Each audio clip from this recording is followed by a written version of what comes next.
Eu sou o Ricardo dos Reis Bandeira, sou aluno de Física da UFMA, Polo Açailândia. Estou apresentando um seminário de Química Geral e Inorgânica sobre tabela periódica dos elementos.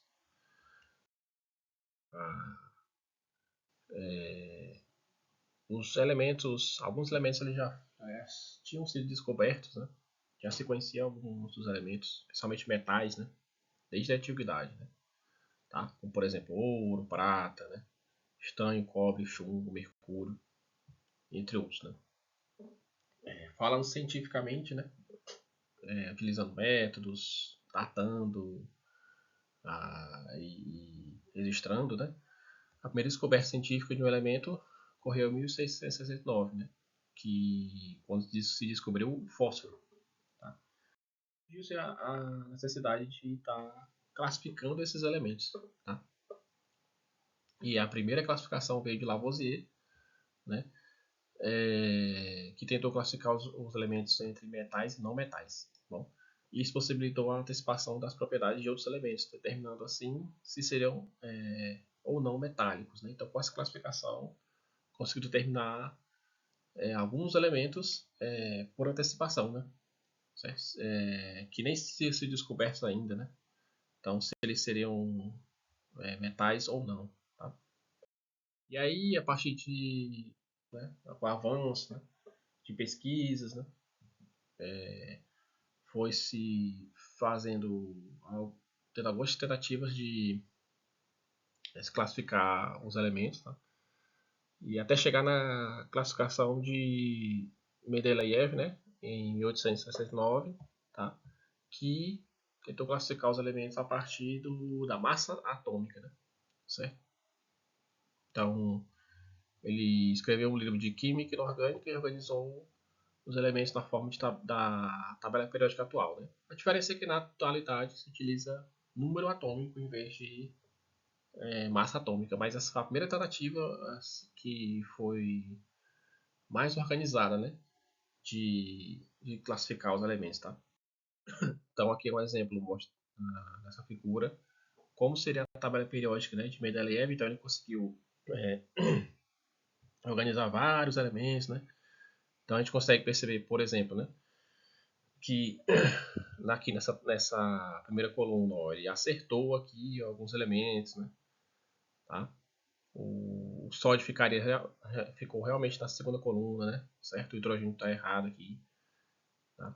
Então, algumas coisas até que deu certo a partir das massas atômicas, né?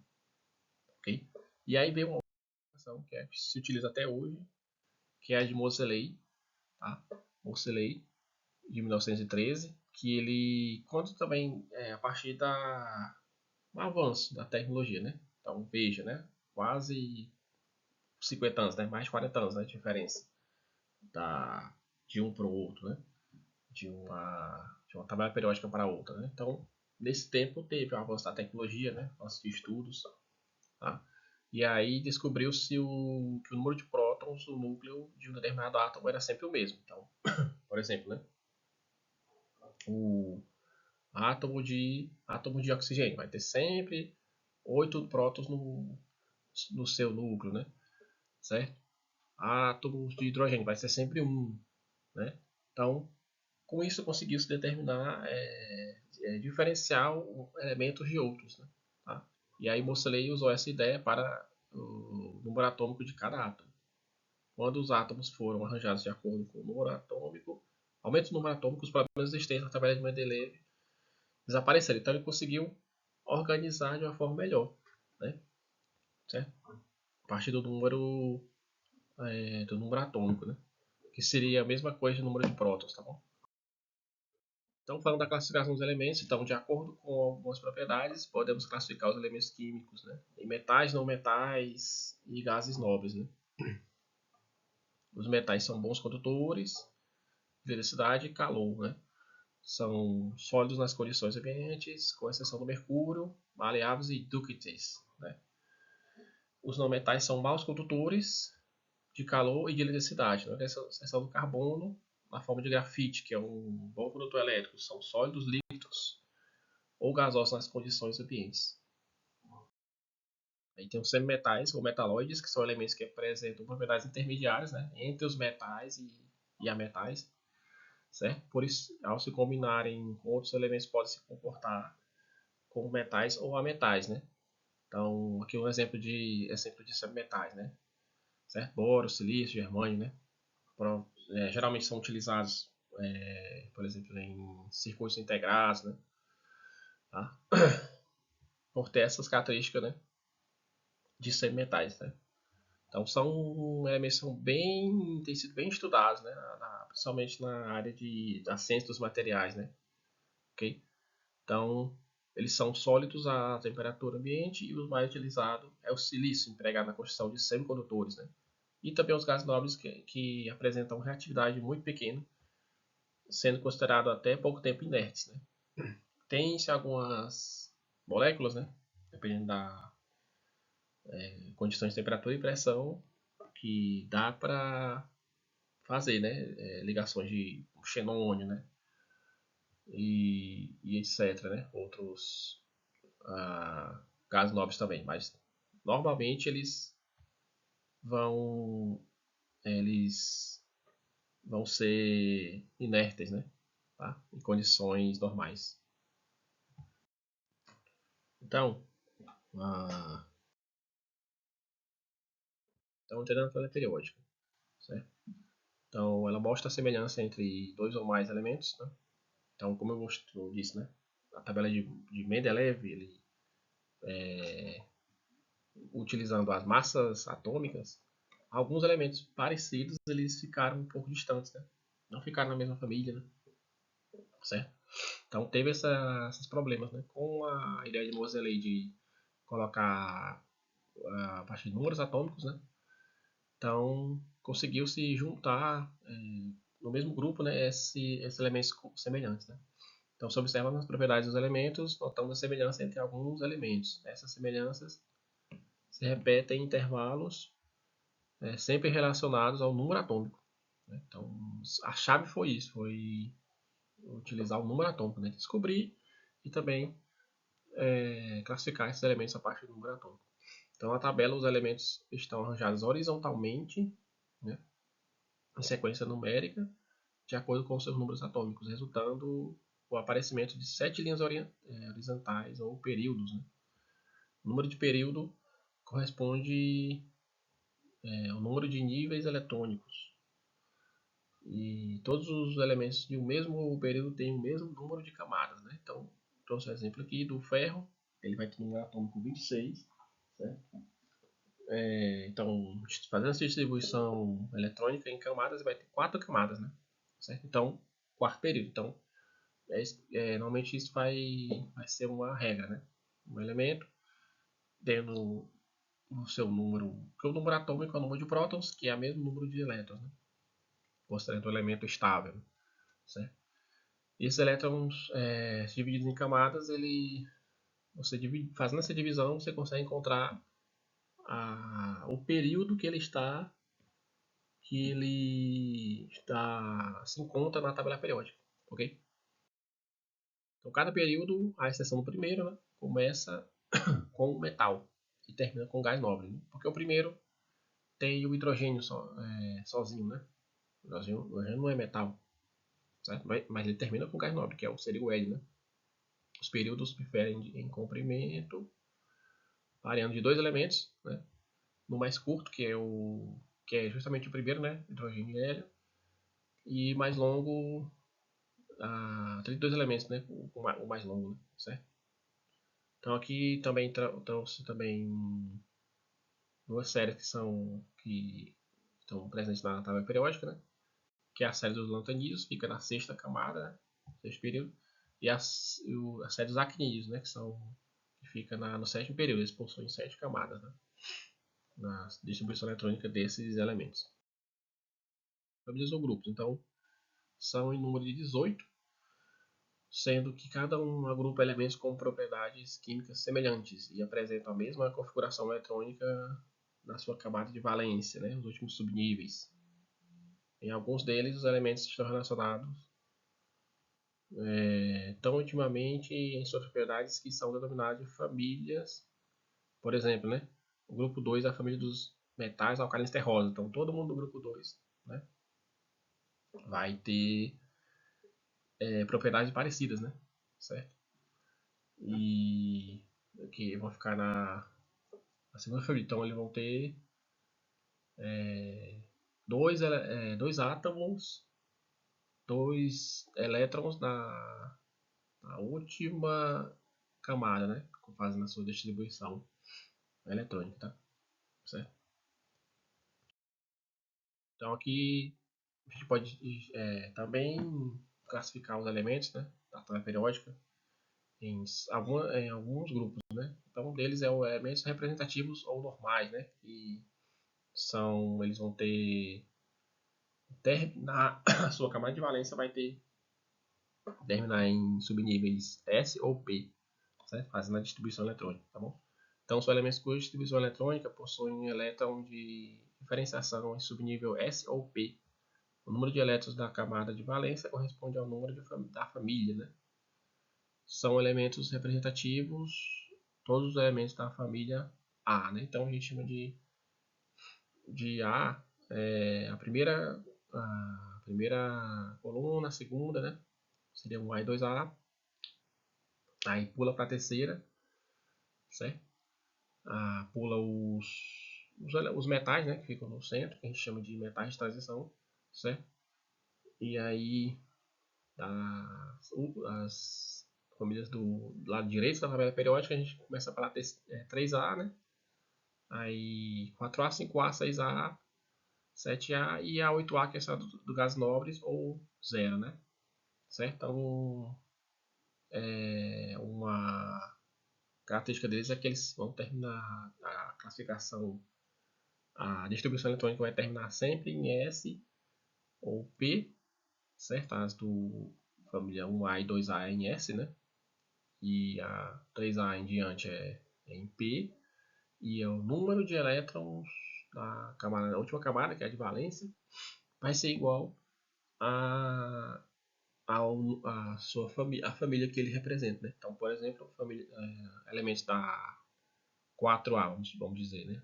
Supor, vai ter sempre distribuindo eles em camadas, a última camada sempre vai ter 4 elétrons, certo? O número do grupo ou família corresponde ao número de elétrons na última camada. Foi o que eu falei, né? Certo? Então, exemplos aqui, ó. O cálcio ele vai ter 20 prótons e 20 elétrons, né? Número atômico 20. Então, fazendo a distribuição eletrônica, né? Certo? A camada de valência vai ser a 4s2, né? Então, são dois elétrons aqui vão ficar nessa camada, né? Vão estar distribuídos aqui. Ou seja, ele pertence à família, a família 2A, certo? Ok? Que seria um metal terroso, né? Certo? Aí outro exemplo, o enxofre, tem número atômico 16, distribuindo 16 elétrons aqui, ele vai ter, ó, 2 no S, né? 3s2 e 2 no e 4 no P, 3p4. Então, somando 2 mais 4, 6, vão ter 6 elétrons, vai ter 6 elétrons na camada de valência, né? Ou seja, ele vai pertencer à família 6A, que é a mesma família do oxigênio, né? Os calcogênios, chamaram, né? Ok? Então, você consegue identificar o elemento, né? Esses representativos, principalmente, né? Tá? Pela distribuição eletrônica, a sua família, né? E também o período que ele vai estar lá, vai se encontrar na tabela periódica, tá bom? Então, exemplos aqui, né, de elementos, dos elementos representativos. Então, nós temos aqui, ó, o hidrogênio, né, que ele fica sozinho, ele fica na família 1A, porém ele não tem as mesmas características, né, dos outros, né, da família 1A, que seriam todos metais, né, chamados de metais alcalinos, né, ok? Então ele nunca está livre na natureza, no Sol a estrela sofre fusão nuclear, essa fusão libera energia para o universo, né? fonte de calor e luz e estudado para combustível limpo, né? Então temos aqui também, ó, os metais alcalinos. Então seria o grupo do hidrogênio, mas ele é como se fosse um elemento à parte, né? Esse grupo, certo? Então família ou grupo, né? Um A ou um, né? Tá? Dependendo da nomenclatura que for utilizar, né? Então temos aí o lítio, sódio, né? Potássio, entre outros, né? Eu trouxe aqui alguns para mostrar como exemplo. Todos os metais alcalinos possuem, por serem de grande reatividade com a água, são guardados em óleos inertes ou éter de petróleo, né? Então você não pode guardar, por exemplo, sódio puro, né? Ele não pode ficar próximo à umidade, tem que ficar guardado em um recipiente, né? Com algum óleo, né? Com éter de petróleo, com querosene, né? Porque senão ele pode, ele é bem reativo, ele pode ocorrer explosões, né? Certo? Aí temos aqui metais alcalinos terrosos, né? Seria o grupo 2A, ou 2, né?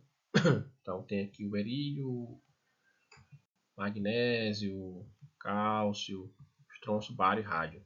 Bom, continuando aqui nos representativos, né? Então, o grupo 3 ou 3A, né? Ou 13, né? Que no caso, porque tem que pular aquela série dos metais de transição, né? Tá? Para chegar nessa família. Então teria o boro, né? Boro, alumínio, entre outros, né? Então chamado de família do boro. Tá bom, então o A14 ou 4A. Né? Então temos aí o chamado de família do carbono, tem silício, tem germânio. Então essas famílias elas sempre vão ter alguma característica que a gente pode estar chamando de dizer, né? Família do carbono, família do boro, né? Metal alcalino terroso, né? Próxima, a 5A, que é a família do nitrogênio, tá? Com nitrogênio, arsênio, antimônio, bismuto, fósforo, ok? Calcogênio, que será 6A ou 16, né? Oxigênio, selênio, telúrio, enxofre, polônio. A 7A, que são os halogênios, né? Formadores de aletos. Então, são os elementos mais eletronegativos, né? Da tabela periódica, certo? Então, flúor, cloro, bromo, iodo e astato, né? Certo? E os gases nobres, né? Que é a família 8A ou 0, né? Certo? Que ocorrem no ar em menos de 1%, não formam compostos, né? Chamados nobres, né? São inertes, né? Dependendo das condições de temperatura, né? Pressão, e usado em luminosos, né? Certo? Tá? Por exemplo, né? Aquelas lâmpadas, né? Tem lâmpadas de neônio, né? Por exemplo, certo? Lâmpadas de xenônio, então são bem utilizados para esse fim aí. Então, e também, além dos elementos representativos, temos elementos de transição externa e interna, né, que são elementos que vão terminar no caso da transição externa, vão terminar com a distribuição eletrônica no subnível D, né, chamada de família B. Tá bom? São elementos com distribuição eletrônica, né, termina em D, como eu falei, é apenas uma camada incompleta. São todos os elementos do grupo ou família B, né, de 1 a 8B. Tá? E a distribuição, então um exemplo aqui da distribuição eletrônica, por exemplo, né, do ferro. Então, ele vai ter aqui, né, 4s2, 3d6, né? 4s2 é a última camada, né? Porém, ela a de maior energia é 3d6, né? Certo? Então, como terminou de maior energia no D, então ele vai pertencer a, a uma família B, né? E aí seria 8 porque soma a última camada com a de última energia, com a de maior energia, certo? Então, o número da família dos elementos de transmissão obtido a partir da soma dos elétrons do subnível D, né, tá aqui, ó, certo? Da penúltima camada, tá? Com os do S da última camada, né? Então, da última seria o 4s2, da penúltima seria, que é o mais energético, né? 3d6, então, de transição interna, vão terminar a distribuição eletrônica no subnível F, né? São elementos cuja distribuição eletrônica em ordem crescente, energia termina em F, a penúltima camada é incompleta, né? Tá? São os lantanídeos e os acrídeos, né? Então, estão todos na família 3B, exceto... Não, 3B, sexto e sétimo períodos, respectivamente. Bom, então, por exemplo, né, exemplo de lantanídeos, né? Sério, Promécio, né? Neodímio, Praseodímio, né? Etc. E dos actinídeos, né? Que paládio, urânio, primeiro, terceiro cetório, enfim, né? Então, um exemplo aqui do lantânio, fazendo a distribuição eletrônica, ó, na última, a última camada seria 6s2, né? O penúltimo, o de 5, né? 5s2, 5p6, e o antepenúltimo é 4f1. Então, o antepenúltimo vai ser sempre incompleto e vai ter o F. Então, por isso, aí assim vai ser classificado como família 3B, né? De transição interna, tá bom? E aqui, então, distribuição eletrônica, né? Termina em F, ok, né? Então, exemplo aqui do lantânio, tá? Mesma coisa, a gente falar. Propriedades aperiódicas e periódicas. Então, a partir da classificação dos elementos, então, eles podem ter algumas propriedades, né? Por isso que o nome da tabela é chamada de tabela periódica, né? Porque tem alguns períodos, né? Que é quando vai aparecer essas propriedades, né? Certo? Então, as propriedades aperiódicas são aquelas cujos valores variam, né? Crescem ou decrescem na medida que o número atômico aumenta e não se repetem em períodos determinados ou regulares, né? Então, essas propriedades elas vão variar, né, na medida que o número atômico aumenta, também pode crescer ou decrescer, né? Só que não vai se repetir em períodos, né? Determinados períodos, né? Certo? Por exemplo, número de nêutrons, massa atômica, calor específico. A massa atômica de um número sempre aumenta de acordo com o número atômico desse elemento. Então é óbvio, né? Claro, né? Porque a massa atômica vai ser depender da massa do núcleo, né? E quando se aumenta o número atômico, vai colocando mais prótons, né? Então a massa vai aumentar, certo? Porque o núcleo vai ter prótons e nêutrons, né? Certo? Das periódicas, né? A primeira periódica, ela vai, à medida que o número atômico vai aumentar, ela vai assumir valores semelhantes para intervalos regulares, ou seja, vai se repetir periodicamente. Então vão formar períodos, né? À medida que se aumenta o número atômico, certo? Então, essas são as periódicas: raio atômico, eletronegatividade, energia com potencial de ionização, reatividade química, densidade, volume atômico, eletroafinidade e ponto de fusão. Ok? Então, falando aqui do raio atômico, que é em relação ao tamanho do átomo. Então, imaginando que o átomo tenha no centro, né, o núcleo e nas suas bordas, né, a eletrosfera, ou seja, os elétrons divididos em camadas, né. Quanto maior o número atômico, mais camadas vai ter, né, certo? Tendo mais camadas, ele vai ser maior, né. Imaginando que seria o raio, né, o que a distância do núcleo para o último elétron, né, seja maior por causa do aumento do número de camadas, né. Ok? Então, é uma característica difícil de ser determinada, né?